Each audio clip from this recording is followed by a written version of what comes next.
Like a play straight out of the Genius Group playbook, Mullen Automotive is taking aim at potential manipulation of the stock price. Plus, we've seen the return of Lawrence Harge. Send it to the frickin' moon, idiot.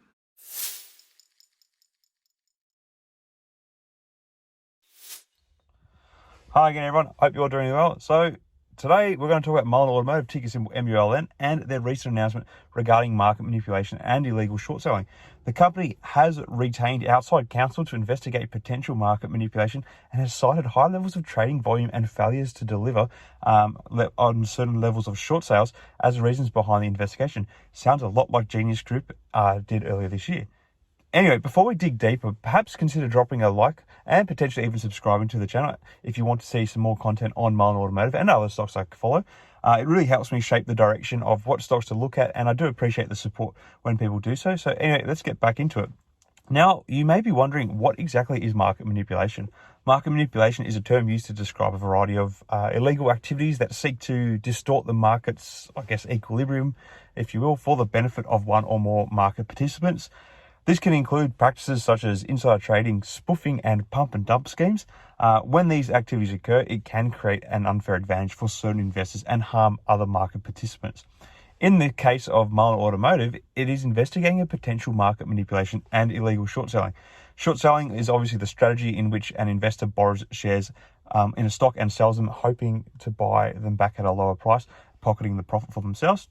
However, in the event of a failure to deliver, or FTD, this occurs when the short seller does not own all or any of the shares at the time of settlement, which results in an obligation default. This can lead to the creation of phantom shares, which is detrimental to a company's stock price due to its dilutive nature. It's basically making shares that don't exist, and that adds on to the further level of dilution that probably Mullen Automotive has gone through anyway.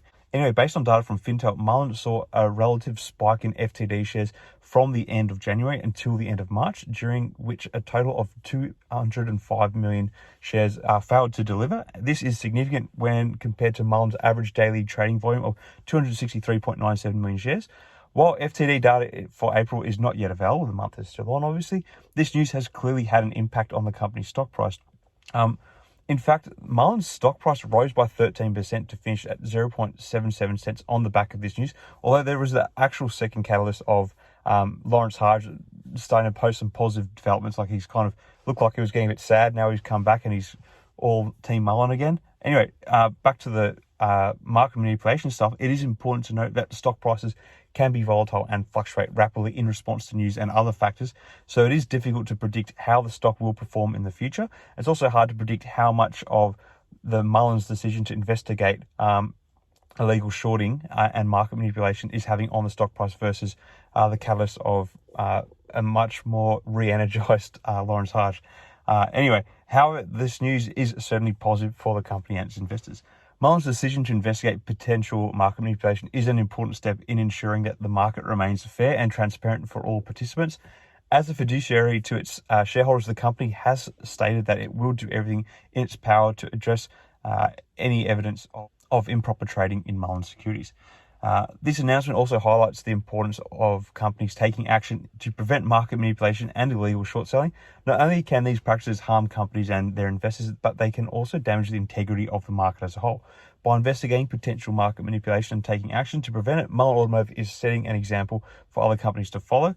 And we've seen this happen a little bit already this year, to at least a good short-term effect for the stocks of Genius Group and Hellbiz are a couple that come to mind.